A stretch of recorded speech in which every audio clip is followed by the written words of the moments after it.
Olá pessoal, estamos aqui de volta para falar sobre esse momento desafiador aqui no nosso Cadernos de Hudson. É importante que você esteja conosco, fique conosco até o fim desse vídeo e que você sempre participe conosco, não é? Dando um ok, compartilhando com outros, para que essa mensagem possa chegar também a outros líderes, a outras pessoas da sua liderança que podem influenciar neste momento com as ideias do Reino de Deus. Nós damos bem-vindo a todos e gratos a Deus pela sua participação conosco. Hoje vamos falar sobre como você reage ao caos. Como você reage ao caos da inversão de valores que estamos enfrentando agora? Como você reage ao caos financeiro que vive ameaçando as nações, especificamente o mundo que hoje vive esse efeito globalizado, né, de muitas coisas que são decididas e por causa, como reação a essa inversão de valores? Então vamos pensar sobre isso. A minha pergunta primeira para você é: você fica olhando para o caos e permitindo que ele seja aquela força que seduz você com medo, com insegurança, com ansiedade e deixando ele manipular você? Ou você, ao invés de fazer isso, ao invés de deixar a sua alma ser levada por esse poder sedutor e ficar contemplando a coisa errada, ficar contemplando o negativo, ficar contemplando a iniquidade, você vai e começa a mudar isso, tira o seu olhar do que o caos está anunciando, realizando, e joga o seu olhar naquele que venceu o caos, nosso Deus, é revelado na pessoa de nosso Senhor Jesus Cristo, o Abba, nosso Abba, que enviou o seu Filho e com a mensagem do Evangelho do Reino para nós. Pense bem sobre isso, vamos pensar mais sobre isso, vamos tomar uma posição.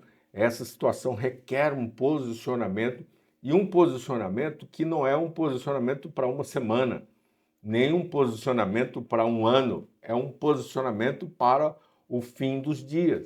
Nós estamos com as características do fim dos tempos, né? Lá na segunda carta de Pedro, no capítulo 3, a Escritura diz: sabendo primeiro isto, que nos últimos dias virão escarnecedores, andando segundo as suas próprias vontades fortes. Bom, quando a Escritura, não é, a liderança apostólica que foi discipulada por Cristo, aponta isso, que também foi apontado por Cristo nas suas profecias, é importante que a gente entenda que já é parte dos últimos dias. Nós já estamos vivendo, não é? Entender da estação é uma sabedoria que os filhos de Deus, que os cristãos que imitam Cristo devem aplicar. Eu preciso da lente bíblica para olhar e interpretar os dias atuais.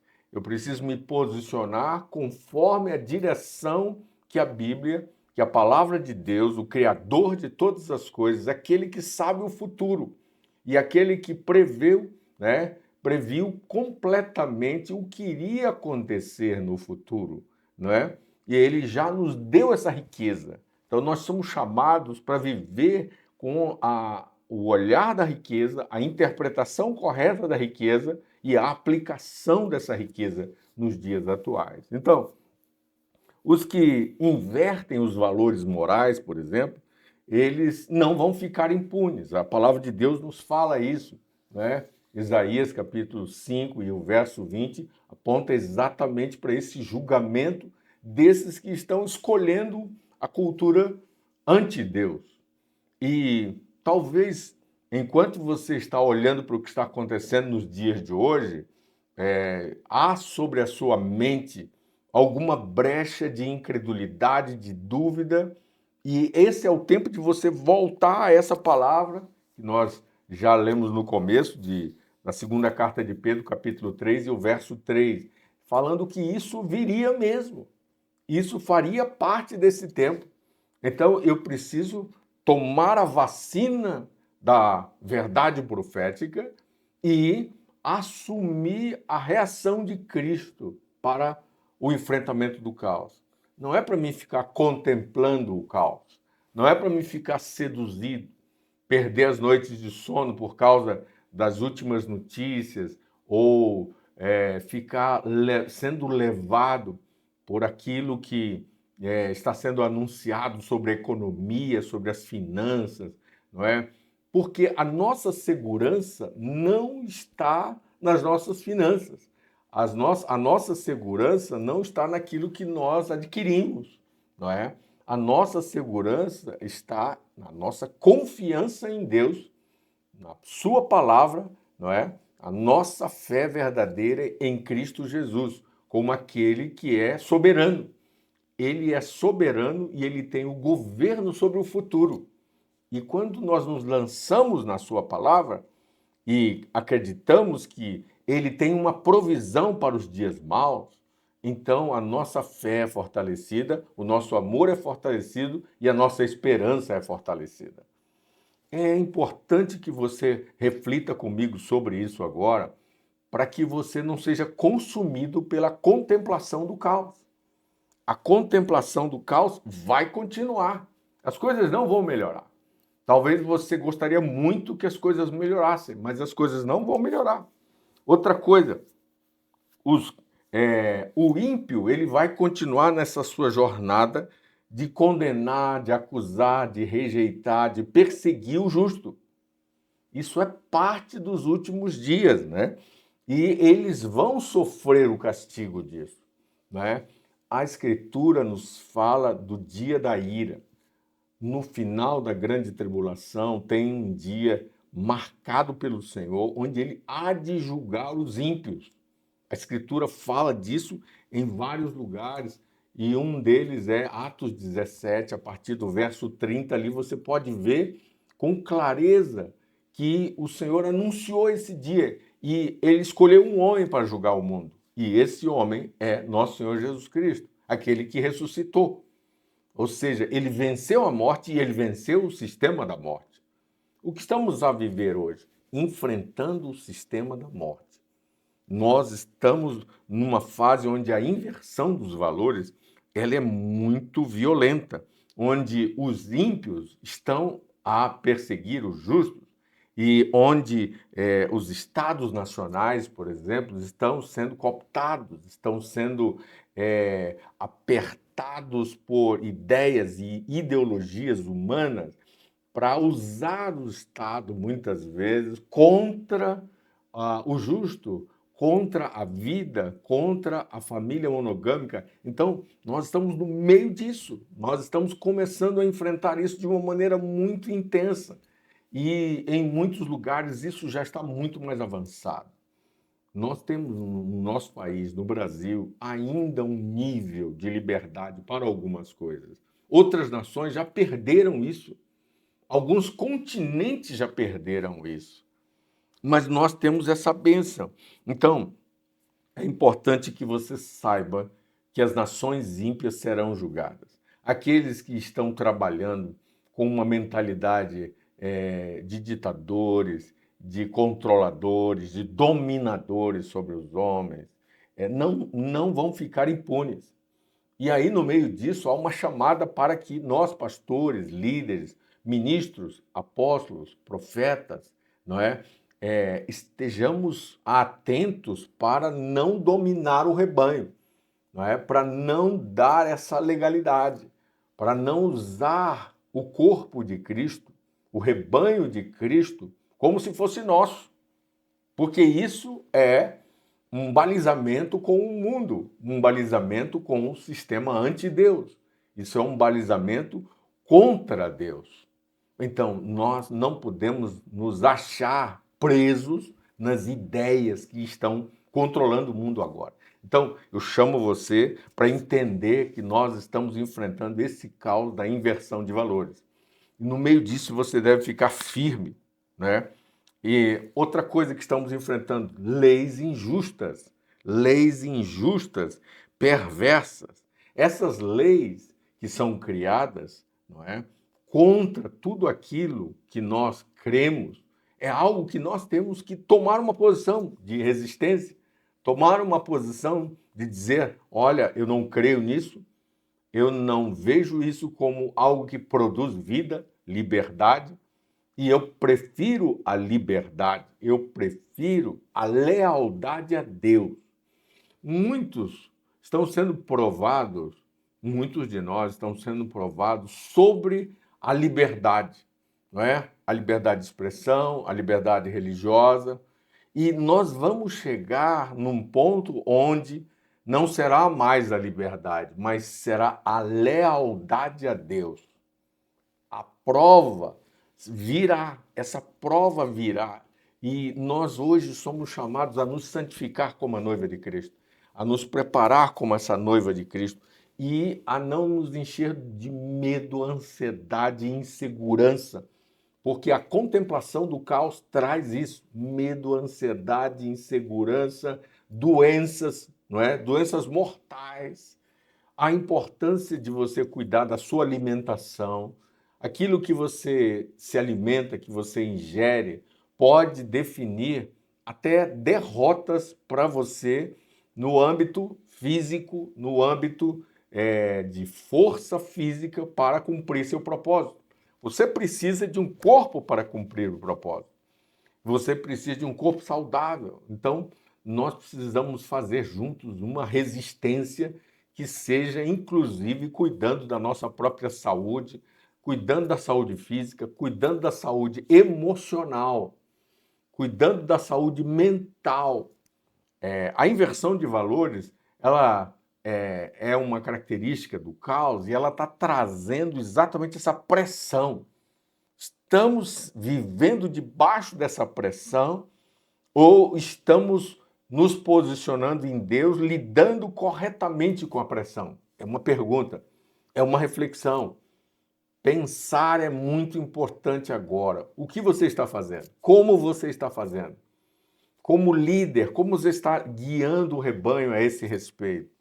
Você está dentro de uma bolha da sua instituição, do seu corporativo ali, ou de uma bolha da sua denominação, ou de uma bolha da sua classe? É importante que você não fique preso a isso, mas esteja alerta, conhecendo as realidades, porém, não contemplando o caos, mas contemplando a Deus, contemplando como Jesus reagiu no dia da tentação. Você lembra da reação que Jesus teve quando ele foi preso? Antes mesmo de ser preso, ele falava em vigiar. Ele falou na importância de vigiar. E ele chamou os discípulos para não deixar aquela noite escura da prisão, onde aconteceria a prisão, para eles vigiarem. E ele foi orar. Ele foi orar. Orar é importante demais como uma estratégia de Deus para nos comunicarmos sobre as sombras que chegam. Entregar a Deus, né, o medo, entregar a Deus as cargas do propósito, porque há um propósito no meio das sombras, da escuridão. Jesus tinha um propósito de chegar à cruz, de doar a sua vida em favor de muitos. Esse era o propósito, era o sacrifício perfeito. Mas ele precisava passar por aquela noite escura. E quando ele passou pela noite escura e venceu a hora da tentação, todos nós temos aí uma modelagem, não é? Um exemplo. Ele venceu a noite escura, ele venceu o caos. Ele venceu o caos lá no começo, lá no Gênesis, quando tudo foi formado, ali estava o caos, mas ele deu ordem à criação. A sua palavra trouxe à existência aquilo que era para acontecer, aquilo que era o seu plano. Da mesma forma, nos dias de hoje, Deus tem um plano no meio do caos. Deus tem um plano na hora escura. E Deus chama os fiéis para não deixar a escuridão quebrar a nossa comunhão com Ele. A nossa comunhão através da oração, como Ele foi. Mas isso não impede, não nos impede ou não nos livra de passar e sentir com o corpo como ele transpirou sangue enquanto chorava, enquanto clamava, enquanto orava por nós. Ele teve os efeitos físicos daquela hora escura. Pedro não foi forte o suficiente, mesmo sendo avisado que a hora da escuridão viria, e ele traiu o Senhor. Os outros discípulos também foram embora. Porém, o Senhor, ele não os deixou entregues à escuridão, não é? Ele mesmo foi atrás de Pedro depois e resgatou. No caminho de Emaús, aqueles dois discípulos também foram resgatados. Então ele fez um pastoreio. Depois da ressurreição, depois que aquela hora escura passou, ele estava ali recolhendo as suas ovelhas do seu aprisco de discípulos. Então é importante que a gente tenha essa modelagem, que ele está conosco no meio, ele nos avisa antes, ele nos avisa pela profecia daquilo que viria, e ele nos dá a sua presença de resgate, né? Ele nos oferece a oportunidade. Mas nós precisamos saber que vamos enfrentar a hora escura. Mas a melhor maneira para vencer a hora da escuridão não é contemplando o caos, mas é vencendo o tentador, olhando para o que o Senhor disse, lembrando o que o Senhor disse, enchendo a nossa alma, a nossa mente, as nossas emoções com aquelas verdades que o Senhor disse. Porque a hora escura, a hora da escuridão tem essa capacidade de apagar a luz, essa força para vir contra a luz, de tentar neutralizar a luz completamente. O que Jesus fez, logo depois daquela provação que eles passaram, foi restaurar todo o caminho da verdade. Com aqueles dois discípulos, ele repetiu tudo o que a Escritura dizia sobre ele, não é? Lá em Mateus 24 a gente encontra essa verdade. Nós encontramos ali uma situação clara onde o Senhor vai e traz eles de volta, produz sobre eles novamente a luz da verdade. E eles então se reintegram com os outros discípulos e eles vão viver aqueles 40 dias com Jesus ressurreto, que é uma imersão apostólica, que é uma imersão na importância da ressurreição para a mensagem de salvação. A ressurreição aponta exatamente que a morte foi vencida e nós vamos ter a vitória sobre a morte. Começa com o nosso batismo, quando nós imergimos ali e ressuscitamos para viver a vida de Cristo, e será também no final, quando vamos receber o corpo glorificado e vamos entrar no reino, e Ele mesmo vai dizer para nós, como já nos aponta a palavra de Deus: vinde benditos do meu Pai, para receber o reino que vos foi destinado. Então, é muito importante que eu contemple essas verdades. É muito importante que eu esteja olhando para tudo isso e me deixando alimentar dessa esperança. Porque o dia da escuridão é um dia de teste, de prova. Eu necessito, Hudson Medeiros aqui, necessito demais da luz do Senhor. E eu estou me esforçando, buscando isso e quero repartir isso com você, porque estamos num momento de muita colisão, sabe? Entre a luz e as trevas, mas a promessa de Deus em Isaías 60, ele diz que a escuridão domina os povos, né, e as nações, mas sobre ti aparece o Senhor e a sua luz. Então, contempla o Senhor, adora o Senhor, busca o Senhor, pega essas palavras e medita nelas. Saiba que essa é uma hora escura mesmo e ela vai se intensificar ainda mais. A Escritura também diz que todos aqueles que são desleais, eles vão encontrar o juízo. Todos aqueles que estão traindo a nação, traindo os interesses e os propósitos de Deus para o Brasil, eles vão encontrar o seu lugar de julgamento. Por isso que nós precisamos ficar atentos para compartilhar sem a cultura do ódio, né? Sem a violência nas palavras. Vigie sobre a violência nas palavras. Por quê? A violência nas palavras é algo que nós necessitamos muito não deixar nos governar, não deixar nos controlar. Por quê? Se a violência nas palavras nos controlar, o que vai acontecer é que nós vamos imitar ou trabalhar no modelo ou na modelagem do mundo, do sistema, da Matrix. E isso não pode acontecer. Há pouco eu falei para você que Jesus pegou os discípulos lá no caminho de Emaús e apontou a palavra para eles. E eu falei Mateus 24, mas não é Mateus 24, é Lucas 24. E diz o versículo 44, Lucas 24, 44, e disse, são estas as palavras que vos disse, estando ainda convosco, que convinha que se cumprisse tudo o que de mim estava escrito na lei de Moisés, nos profetas e nos salmos. Então, verso 45, lhes abriu o entendimento para compreenderem as Escrituras. Então, Jesus pegou a profecia a respeito dele e aquilo foi luz e revelação. O Senhor liberou ali a presença dos 7 espíritos, né? Aqueles do candelabro. Os 7 espíritos iluminaram a mente, mas aqueles discípulos tinham passado por uma hora escura. Eles tinham passado pela hora da tentação. E eu quero dizer, meu amado líder, você e eu, nós estamos na hora da tentação. Então, ao invés de se posicionar de uma maneira acusatória ou de uma maneira odiosa, não. Se posicione orando pela noiva de Cristo, orando pelos pastores e líderes. Os pastores e líderes precisam muito de oração agora, para não cair em tentação.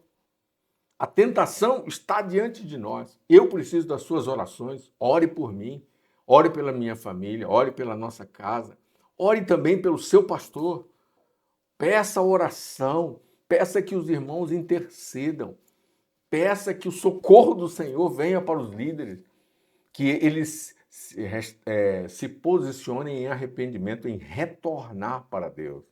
Isso é muito importante. O movimento de arrependimento hoje é contínuo.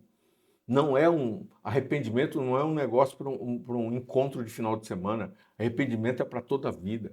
Todos nós precisamos rever nossa jornada diariamente e então alinhar nossa vida. Então, Jesus trouxe a luz àqueles que tinham passado por aquela hora escura.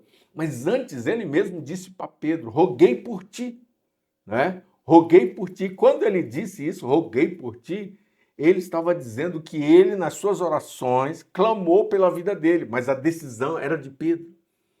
Mesmo que suas lideranças intercedam por você, é importante que você saiba que eu e você, na hora H, nós é que decidimos, luz e trevas.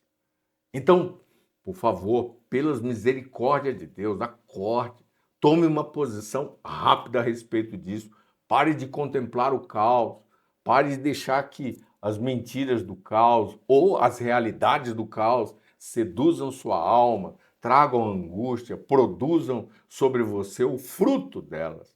Mas, ao contrário, contemple o Senhor, mas ao mesmo tempo tenha clareza dos tempos e da realidade, como estamos falando aqui. A inversão de valores é algo real. Já começou, faz tempo. Já tem décadas que isso está avançando aceleradamente. O que estamos vendo é essa aceleração agora. E mesmo a nossa nação, naquilo que ela está amando a corrupção, naquilo que ela está blasfemando contra Deus, naquilo que ela está escolhendo o antideus, ela sofrerá danos pela sua rebeldia. A nação brasileira vai sofrer danos pela sua rebeldia. Olhe as outras nações que estão em julgamento. Olhe o que está acontecendo com as outras nações. Mas olhe na perspectiva de um Deus que está cuidando e corrigindo as nações. Deus está corrigindo várias nações. E a noiva de Cristo lá dentro sendo posicionada e testada. Alguns, quando a nação começa a ter problema, fogem da nação. E alguns até pastores e líderes. Não fuja do Brasil. Em frente, fique na sua posição, porque Deus está testando sua lealdade na hora difícil. Deus está testando a sua lealdade ao seu propósito, a Ele, aquilo que Ele designou você para viver. Não fuja do seu propósito, não fuja da sua posição, do que Deus chamou você para fazer. Mas, ao invés de contemplar o caos, contemple aquele que venceu o caos e use sua sabedoria, suas estratégias para vencer. A minha oração é que você tome uma posição rápida agora, se desviou de alguma forma, identifique isso rapidamente e chame os seus líderes, sente com eles e vacine os seus líderes para os próximos 10 anos, os próximos 20 anos. Você e eu, nós não sabemos o que tem pela frente, mas nós temos que preparar um povo leal a Deus, fiel a Deus.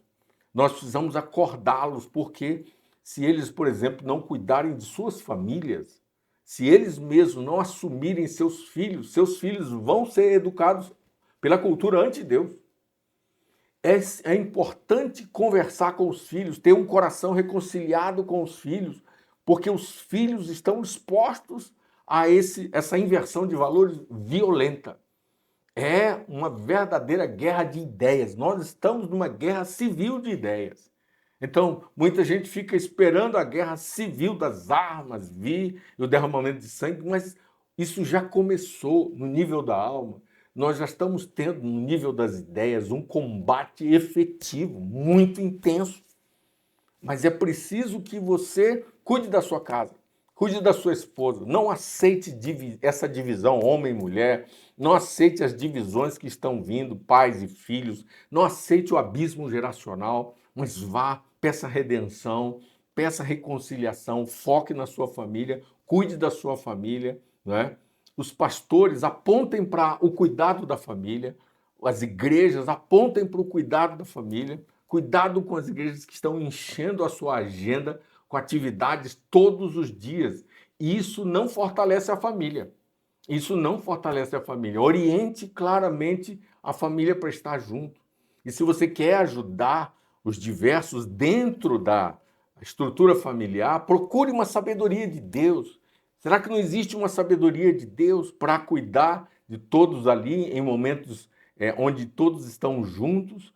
Ou será que várias coisas que no passado eram feitas na igreja, agora, quando você investe num pai, aquele pai pode cuidar da família dele. Quando você investe numa mãe, você pode ver essa mãe apontando Deus para a sua geração, para os seus filhos. Então, é preciso refletir, ao invés de ter medo da inversão de valores, ao invés de se entregar à ansiedade, à insegurança, lance ao conhecimento de Deus, ao conhecimento para vencer na hora mais escura e tomar uma posição de vitória agora, imediatamente.